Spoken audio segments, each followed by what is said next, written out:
Welcome to the thenolaroexperien podcast. Raw, honest, relatable experiences that help us grow. Are you subscribed? If not, what are you waiting for? Go! And please, leave a review and help us grow while you're at it. Thank you. On today's episode, the Honorable Dr. Simona Broomes, the SOA Q&A, and of course, today's Happy Habit.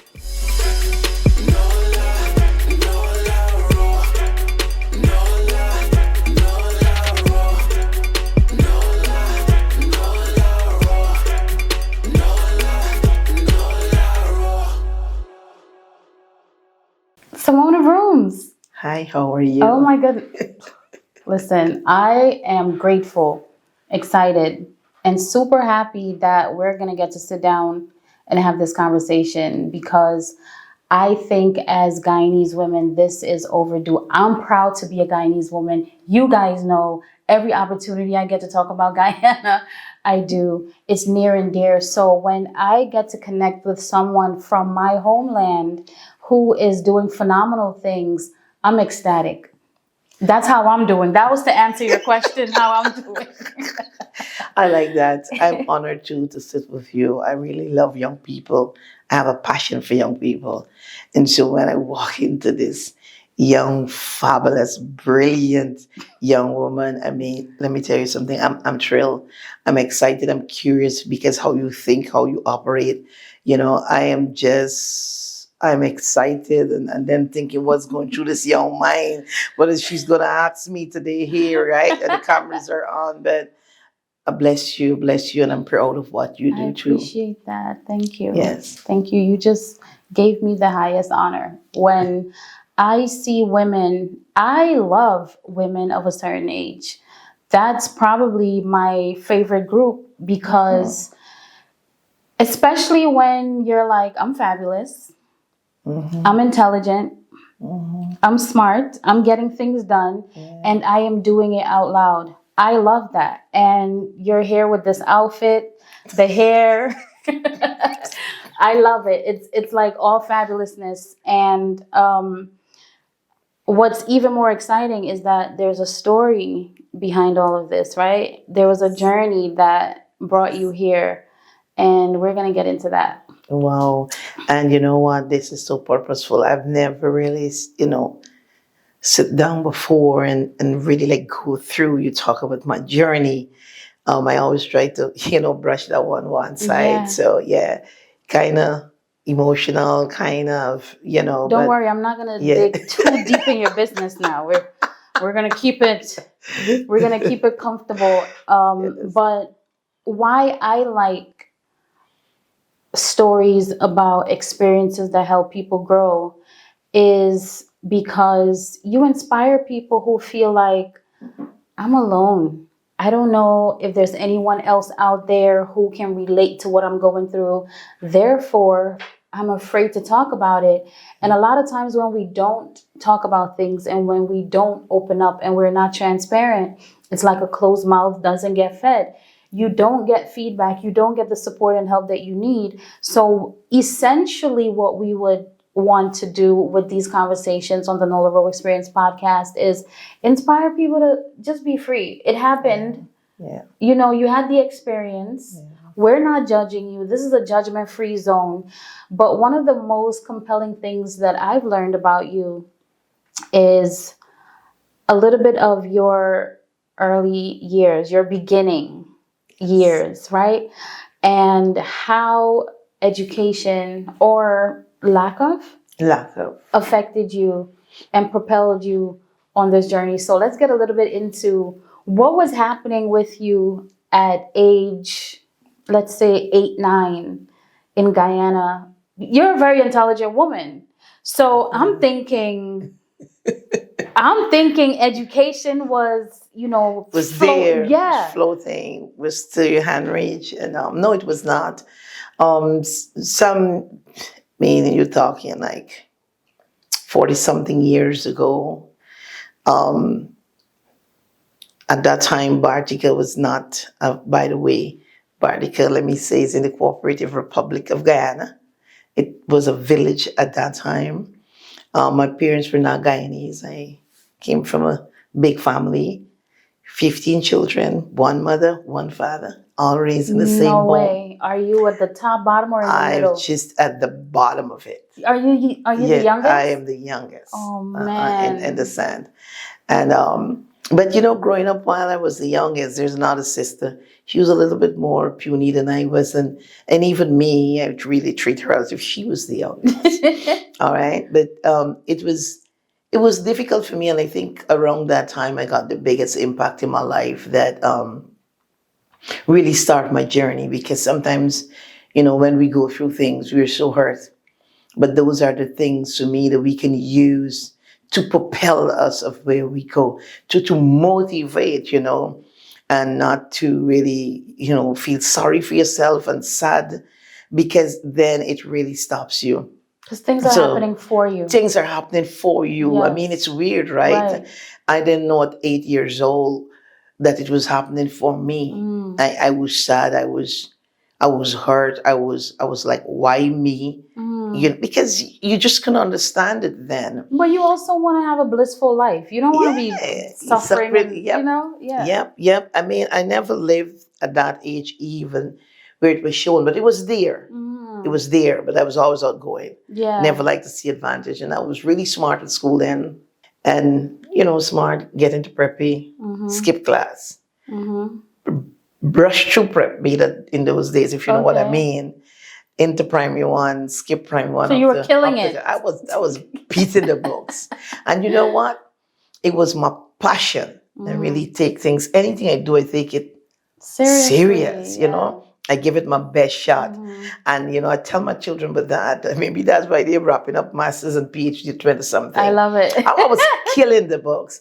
And, when the day the results for common entrance came, the school, everybody was awaiting the results. So common entrance, for the people who don't know, is an exam that takes you from, is it grade school? From primary. Okay, from grade school to... secondary. Okay, to high school. Elementary, high school here. Right. Right. And when the results came, my own did not show up. So my mom was home because my dad wasn't there. So everyone got their scores. Everybody got their scores. But your scores didn't come. But I'm waiting, and then the head teacher put me out the line and said, come to the office, go call your mom. By that time, I mean, I'm blazing down, going for my mom. And when my mom get there, she said, they get some problems. The results is not in. But mom will have to go to the Ministry of Education at that time in Bartico. So is that like Department of Education? The Department of Education within the region. And so she went there and they said, listen, you have to go to Georgetown. The big city. QC, to the big city. Now, my mom not seeing the city. We not seeing the city. I mean, I only know QC because they said QC. And my mom said, what was QC? And they said, Queen's College. Right. I didn't even know that time it was a school, because they said they deal with the exam stuff. Okay. So that went on, and mom couldn't leave. Remember, I just mentioned to you, 15 children. I was the last. Right. And she was awaiting my father. He was a contractor working at UMRP. My father really worked. My mom worked hard. And by the time my dad came, school opened. And when school opened, they just said, all right. This is the next term again. This is the next term. So we went through the whole summer. Not knowing what's next. Everybody, my friends talking about their school uniform and their boots and the bag. And you don't know what's happening with I don't know. All my siblings ready and the clothes on hang off of school, and I don't know. And then my mom went back, I think about a week before school opened, and they said, listen, the time they had a community high school. They're going to place me there until that come, and then, we can sort out. And I was saying, well, why you don't place me in the secondary school and sort out? Why you put me at the bottom of the ladder? Like I'm the smartest one here, and we all know it. But I was fine. By the time my dad came, I was excited and said, listen, the time these papers file away and have a particular time that you can come to get that. So you missed the deadline. So I missed the deadline. Oh, this is just going way left. And this is not getting better at all, because every time I come close to hope, that listen, it's going to work for me. Yeah. You understand what I mean? It just keep pushing back forward. And I was there and this ministry said they can get somebody to come and do this exam. And this was like, I don't know what, taking forever. Yeah, I'm sure you were Oh, super and anxious. by the time that I said, listen, I'm never going to read. I'm never going to write again. And I would sit there in the class and talk to everybody, and the teacher's trying to get my attention. But I just know exactly what the teacher is talking about. So wait a minute. Hold on. So you were in the class refusing to do the work? Yeah, I just sit down. I waiting for time for the exam.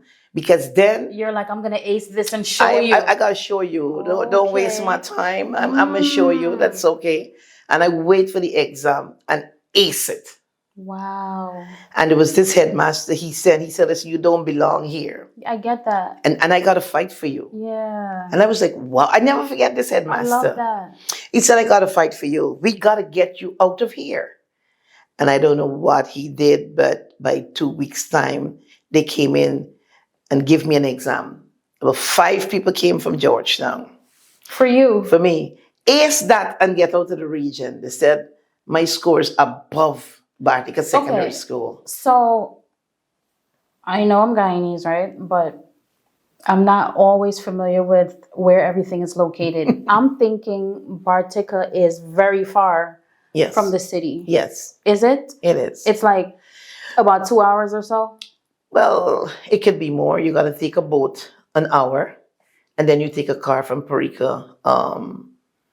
The time bus like an hour and a half, because roads and so on was not like. So how are you getting to the secondary school?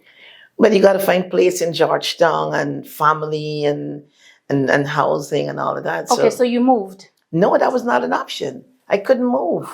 There was no way that you didn't travel 2 hours every day for school. No, I could not attend the school that I really earned. I just had to then accept what or where that was best where I was. So what I'm hearing so far is somebody who knows of their potential, but access is standing in the way of that. This has to be an emotional burden. Outside of progressing educationally or progressing socially, this has to be something way bigger that's happening on the inside. So you're sad, probably, right? Well, I think I've moved past sad. It is there. It hurts. But it has transformed into knowing that somebody needs my voice. So we jumped a few years. And now you're an alchemist. You're like, I'm going to take that pain and I'm going to turn it into something else. And what did you turn it into? I said, listen, I'm going to be a millionaire. I said, at 20 years old, I'm going to own my own house. I can have and I can have to give, because I'm going to show that, listen, I am not a good for nothing. And if the system that is designed believe that I'm going to go down, nope.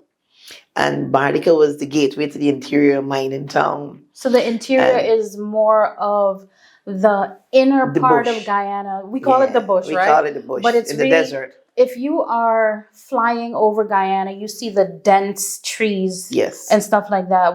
You can't see what's happening down there, but that's where everybody goes. You said mining gold. To make money. Everybody comes out. Well, a lot of people come out with malaria, right? A lot of you come out dead. I mean, a lot of people I see a lot of people die. So a lot of people don't come out. But before I get there, while I was going through the phase of common entrance, I said, listen, I'm going to pass. I'm going to go to the university. But I'm going to go to the best university. And the time for me in the world was the United States. That was crazy, right? Back then. And I learned some time after that there's this university. When I asked later down, I still keep asking, gone into mining, but I'm still finding out where and what is the name of the best university in the United States of America. And I was told Harvard. Harvard. I was told Harvard. So you are in the belly of Guyana. Yeah. Mining gold. Oh God. And studying Harvard. And thinking of Harvard? Thank you. Listen. Thank you. Crazy, You're right? different. I'm different. I listen, and it's okay. I like when people are different. I know I'm different. I accept I'm different. I know I have purpose. So that's okay. With purpose, you're different. You understand what I mean? With purpose makes you different. And so that is okay. Okay. So this is already a phenomenal thing happening, even though you at that time were not physically sitting in Harvard. yeah. You have this inner ecosystem and this inner Yeah. spirit Yeah. that's already setting you up Yeah. Yeah. for a phenomenal life, inspirational life, Without right? even knowing. Without understanding what you're doing. Oh. So it's not like somebody said to you, hey, this is how you need to think. This is what you need to do. This is None of that. how you're going to do it. None of that. You were already like this. None of that. I just, and to make money in those days and to get rich, I said, listen, I'm going to be a miner. And I love nature. I am not scared of tigers. I'm not scared of snakes. I'm not scared of walking. For 2 days and 2 nights, I did all of that, sinking some of the worst rapids in Guyana, from Mazruni to Cuyuni to Potaro River. I understand the constituency. I find my husband there. We get married with both miners, and we traveled together. Have What your is kids. mining gold like? What is happening when you're mining gold? And you know what? This might sound a little bit ignorant, but I have to be honest with you. I don't think I ever heard of women mining gold. Well, yes, until the Women Miners Foundation organization, I'm coming to that. But I started off with digging holes, spinning a battle in a small pool of water. What's a battle? A battle is something you spin to put stuff. Oh, the round. And you round, Oh, right? okay. You got to know how to spin it. I've seen it on TV. Yeah, and you're looking for a couple of eyes. Right. And then you get like this couple. strainer type of Yes, thing. Okay? you get to see a couple of eyes, and you put it in a little container, and you see another couple of eyes, and you try to muster that with a little quicksilver. So when you see that actual gold, that's exhilarating. Man, exactly. It sounds like you need a movie. Well, my daughter always said to me I should do a book. This is a movie. Because I'm trying to fast track. Because I want to see this big belly and in this truck. And I heard you mention surviving and protecting your life. Yeah. So outside of the pathological, maybe the mosquitoes or other things that are in the ground, right? Other than those things, are you also in danger because maybe this is a competitive industry and maybe people are actively trying to take each other out? Back then again, in the sector, you always had to defend yourself. Outside of if you're in a camp with 6 persons that you've never seen before sometime in your life, most times the only person in the camp I know is my husband. It was animals, it was tiger, it was deers, it was snakes. So you're vulnerable. The mere fact that you're there. Men were vulnerable. I, as a woman, were more vulnerable than the men. Because, people always see you as the softer prey. And so, they would come around. So I maintained certain language. I never allowed people, the men, to talk to me certain how. I never carried myself in a particular way. I maintained a posture. And of course, anybody, crossed the line, I had to have a particular posture also. Okay. So that you understand that there's certain lines that you wouldn't cross. When in Rome, we behave like Romans. Exactly, And so I'm saying that because, sometimes women feel like you're in a position and you have to be a certain way or do something different. You mean succumb to other people? To other people. And they're you feel taking advantage exactly. of you. When you're vulnerable, how do we operate? Maybe you might have a viewer listening after to say, but how did you manage that?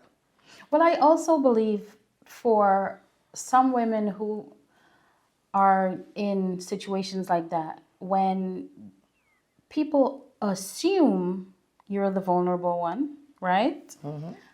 And they test the waters to see how far they Yes, can get with you. definitely. I do believe that some women kind of, they're a little bit more submissive, maybe because some men don't like it when you challenge them. They don't like it when you say, listen, I am not going to let you do whatever it is that you want to do for your own pleasure or whatever.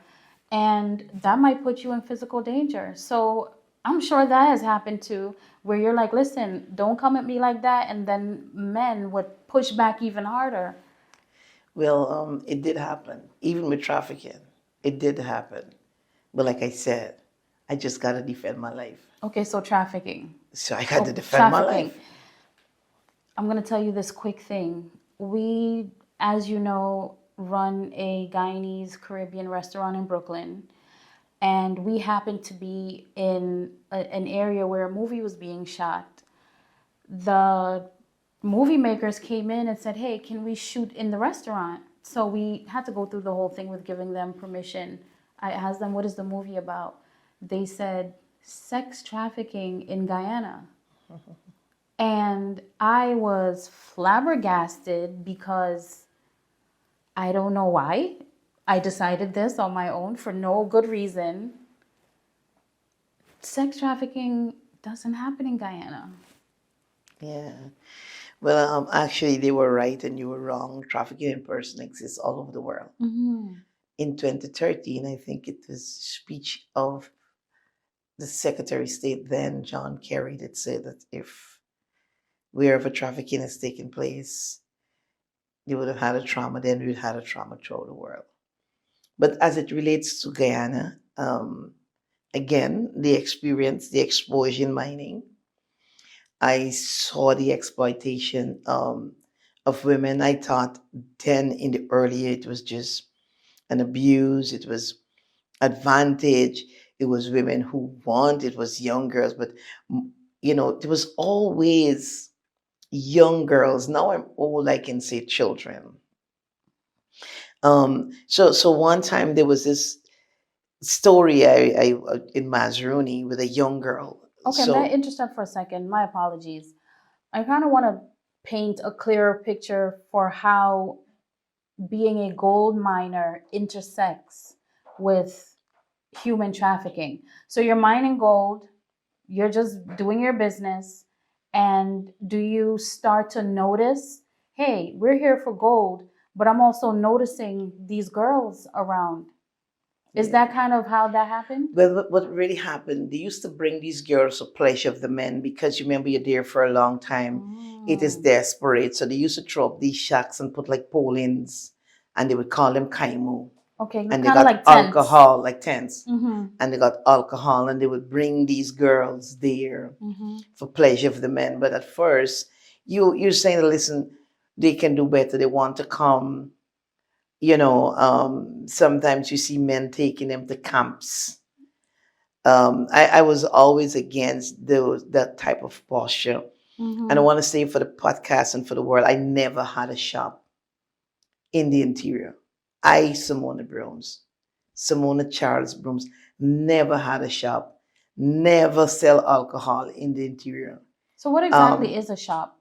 And in those days, a shop, you had shop which sell supplies. Got it. Like fuel, rice, flour, sugar. Got it. In the earlier days, my parents had a shop that sell fuel, rice, fittings for dredges because it was far. Okay, so it's to sustain the To mining sustain and the miners. mining and the miners. Gotcha, okay. Exactly. But Simona, I never had a shop Got it. or ever involved in alcohol and bringing women for entertainment. I always recognized and I had a distaste for it. Because men will beat women. You don't have to do them anything. Everybody would be there and they look on and it was so rough. And then I sometimes find myself having my husband getting involved because I jumping in when I see something like that. Like, why you gotta hit chin? You know what I mean? And I'm ready to defend. And while it was not safe, I just could. It was so bad. It was so bad. And again, that experience, I formed again Women Miners Organization. I saw the exploitation of women. I saw where women worked really hard and get all the business and all of that. And because it was male dominated, they get a husband or they go and get a partner. And then they push them out of that business and rob them of everything. And the women just left like that. Nobody, no lawyer, no court, nobody pays attention to you. And so that also really troubled me. So in 2013, I formed again Women Miners Organization, 2012. Guyana Women Miners Organization. Okay. To advocate for the rights of women, exploitation, the environment, how it was treated, opportunity when women, get older. You don't have somebody just robbing you and you're home and can't take the journey anymore. And you pay people, of course, men, even women, and they're running your business and you can't make it through the trail. Then they rob you of everything. I've seen that. Right. Women lost millions upon millions. Some women die suffering because of that. And so I formed the organization to bring about a difference. And you said something earlier. At that time, the US Embassy, Canadian Embassy, never recognized or knew that women actually had their own operation and their own mining properties and things like that. They just thought that women were supporting their husband. And women were afraid or ashamed to say, listen, I'm a miner. Because once you said you go into the bush, you are labeled as a prostitute. So that stigma was there. She's a bottom, she's a prostitute. And it is after the formation of the Guyana Women Miners Organization, and I sent letters to them, we wrote them, had meetings, and then they really get a real understanding. At that time, the head of the IMO said, listen, I apologize. I thought it was women, just running around. We couldn't sit on the board at the GGMC, and we fought tooth and nail just to sit there. It was completely male dominated, policy level, everything. We were never catered for. But the Guyana Women Miners Organization, I wouldn't say break ceilings and glass. We tear down those mountains and walls. We don't break ceilings and walls. I love it. We tear down, we speak to them and move out of the way. I love that because those women needed that, right? Those women needed a voice. Yes. And I'm curious about a little bit more about what was happening with those women. I don't know a whole lot about trafficking, and I'm curious to know how, well, you don't have to give a number, but would you say that majority of trafficking involves kidnapping? Well, most, and I've rescued 50 something that was on record from my funk organization. I rescued personally. And a lot of it was kidnapping, and a lot of it, they were lured. And so it's the same kidnapping at the end of the day, because another form of it. 50 something, they never knew we're going there, you're going for a job, I'm going to pay you well. Excuse me, you don't have to pay a rent. But they don't know what the job is? It's a beautiful, you're going to sell, I have a store, and you're going to go, we sell clothes, we sell food stuff. I'll pay you $300,000 a month, or $300,000, $1,500 US. In Guyana in those days, even 2013, I mean, you talking like, this is the only how I'm going to own my own home. All right. And most times the traffickers or the pimps, they come over really nice. And sometimes they have people working with them. Charming. They have women recruiting. Let me tell you something. So don't judge to say they should have known. They could not. It was know-how.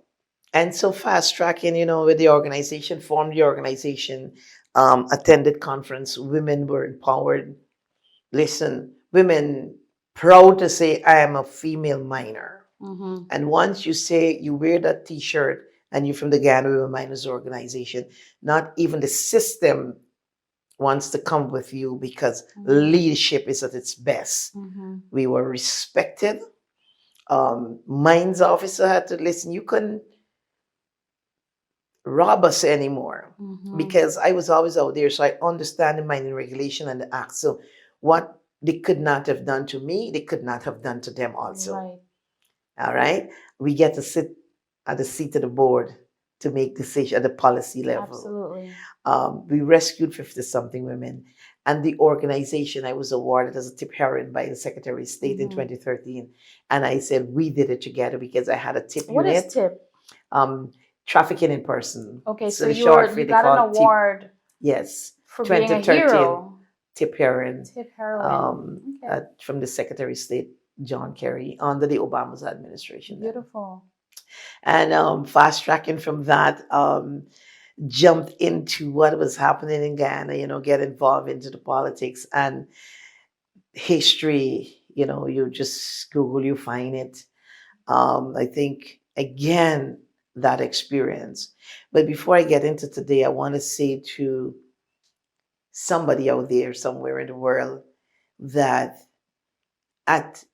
talk about what happened at 8 and 9, did not know what it was preparing me for, why God allowed it. God allowed it because now people know Simona Charles Broomes as no nonsense, as kind, as a mother, as someone who fights for people, the rights of people, equality, respecting the elderly, people with disability, and so many different things. But I don't believe it was from those days. And I did attend Harvard University. I have a certificate on the wall. Okay, from so you Harvard. went from imagining Harvard Yeah. to sitting in the classroom. in Harvard. Listen. Phenomenal. Let me tell you. And when I signed up for the program, this executive program on climate change at Harvard, at that time, I don't remember anything. So when I get to Washington with my daughter said, Mommy, but you're going to Harvard. Because at that time, my daughter was going to Howard. Howard and Harvard, I love it. Howard, she was doing a double major in chemistry and biology down there. And she said, Mommy, but wait, God is amazing. It was always your desire to go realize. to Harvard, Mommy. God has came through for you. I'm like, what is she? And she's reminding me because my kids know the story. And so I went to Harvard. Beautiful. And I was sitting in the classroom. And I look at the screen and I got my Harvard bag on me. And I said, Lord, I thank you. I went to the canteen. Cafeteria. The cafeteria, sorry. In Guyana, we say canteen. I went to the cafeteria. And if you see me in this cafeteria with all these students from Harvard, and at that time, I was a student at Harvard. You traveled a long way. I traveled a long way. To get there. And again, you see how it... Full circle. Full circle. I might not have gone there when I said I want to go there. I didn't tell the Lord whether it's a degree or a PhD. But everything I asked him for, in spite of the ruckus, it came through so far. So I've been to Harvard.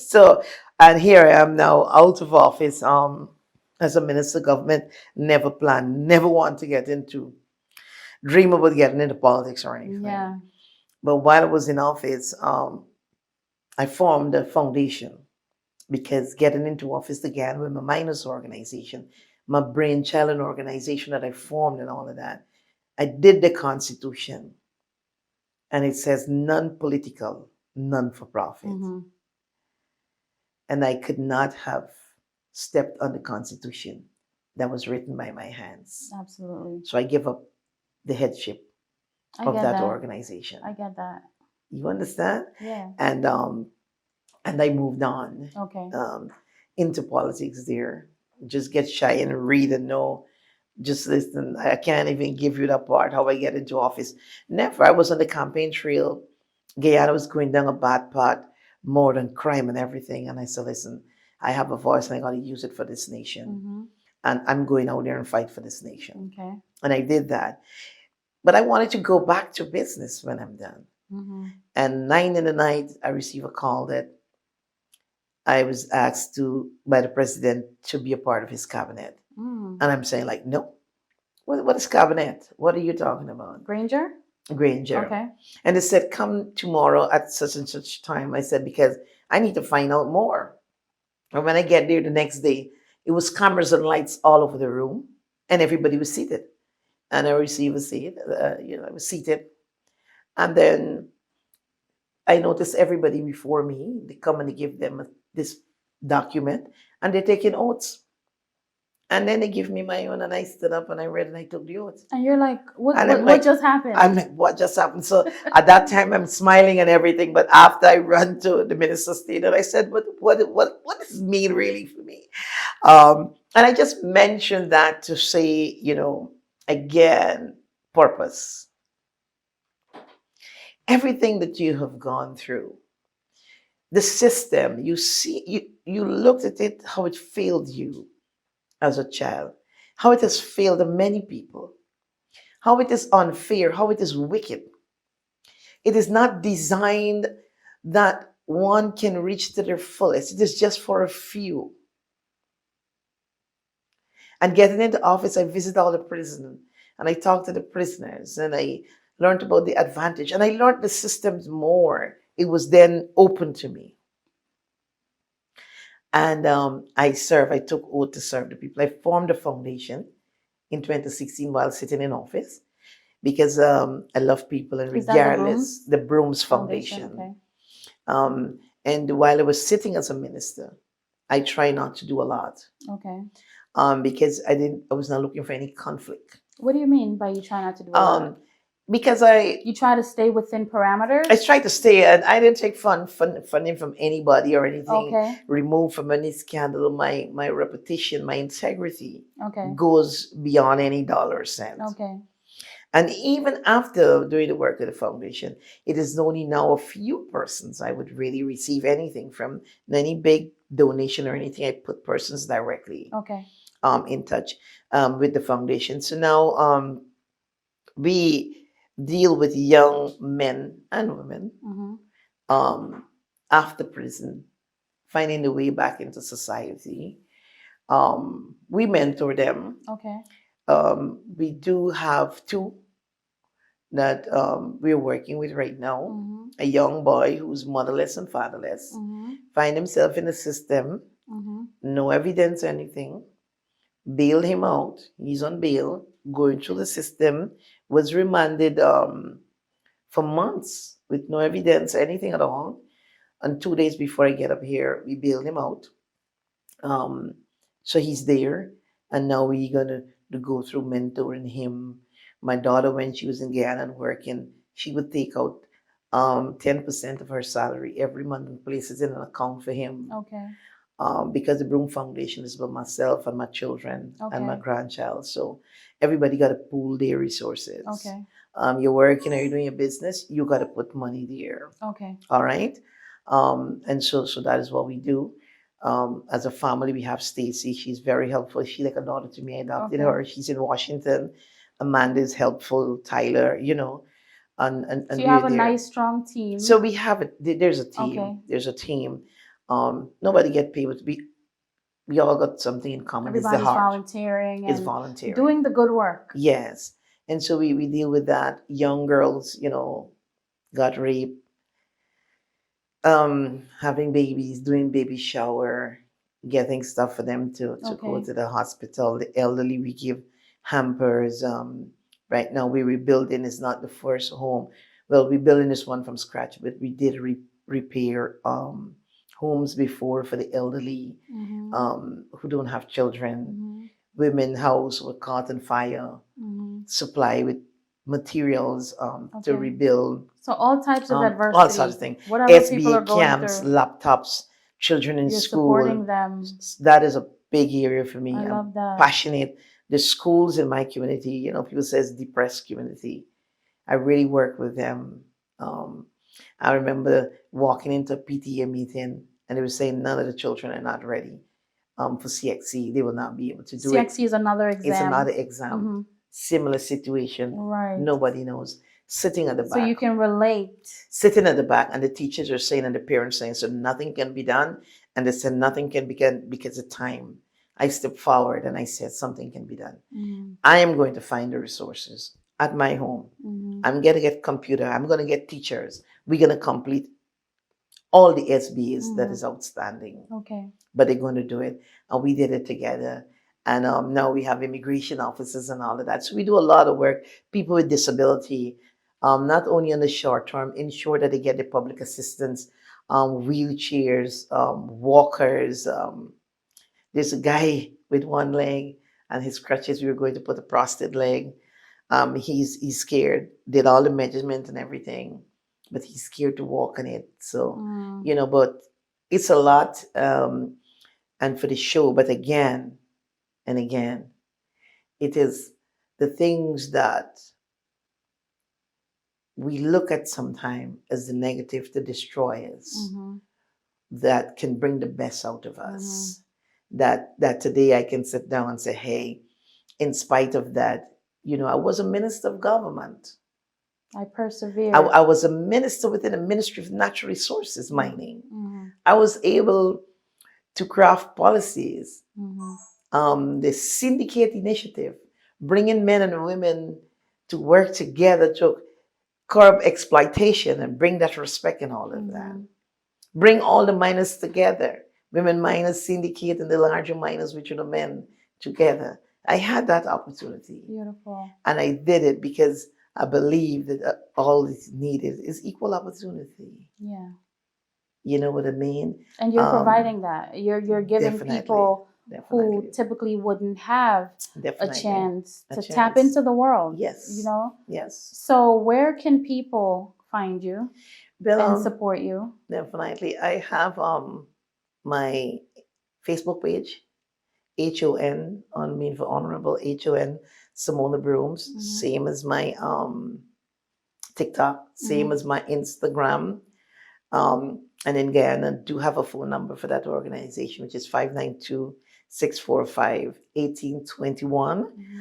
You can reach me on that number too.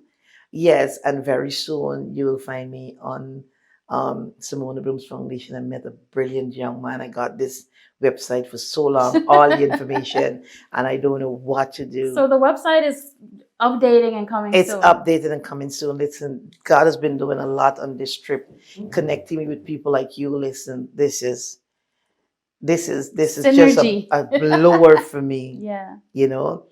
Because sitting down here, I was staying in Ghana and I had a few persons, but I didn't get that feeling to do, these sit downs with live audience and so on. And so, listen, you don't know what is going on. Things are evolving, and the brilliant guy behind the camera doing all the work here. We're doing the talking, but listen, we must always... Shout out to our producer. We got to shout out to the producer. Listen to me. I don't think this is my producer, the only producer. I know they got a lot of producers. I love you, but listen, but you can't steal my producer. I will no, fight I'm for not him. going to steal. I just saying or you're borrowing the qualities, him. and then I'm not here. So I would borrow him a few phone calls and little WhatsApp. That's cool. Now and then. Yeah, How about that? Yeah. All right, good. You that's see? Fine. I love that. All right. So that was amazing. Thank you so much for all that you do. We need you. Thank you. We need you. Thank you. So we are going to switch gears and jump into our second segment, which is the SOA Q&A, where our producer, Shot of Adrenaline, will ask us introspective questions that we have to answer. But I feel like that conversation was so deep and heavy. I need to breathe. Like, I need to take a deep breath. So let's stand up. Baby, stand up. I'm good here. Do you want to stand? No, like you said, take a break. If I could stand up, just because me, it was deep indeed. I'm just going to take a deep breath.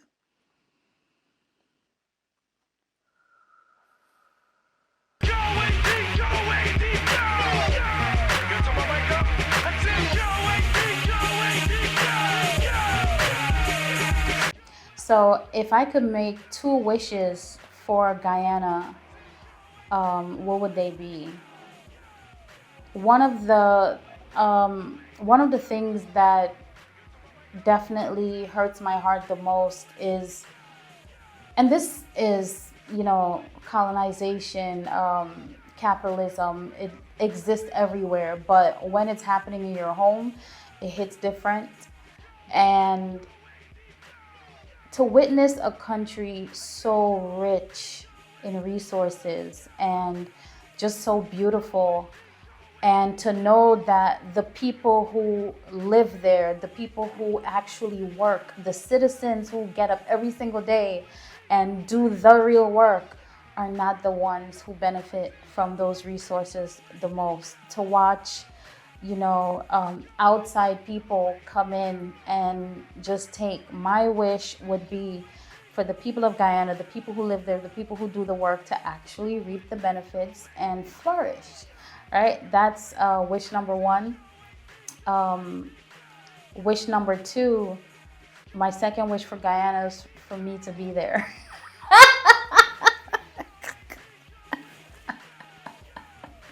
What the future of Guyana looks like to the world.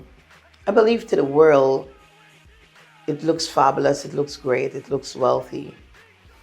But that is not the truth. The truth is, with all the resources, for me who live there, and for a lot of Guyanese, it is hopeless right now. What does a day in my life in Guyana look like? Wake up in the morning, I do my meditation, I pray. I have access to fresh fruit. I eat my fresh fruit after I fast. I like to fast in the mornings. And I have a nice cup of lemongrass tea. I do my stretches. And one of the things that I love about living in the older houses that have zinc for the roof is when it rains. That sound, it's, oh my gosh, so soothing, it's beautiful.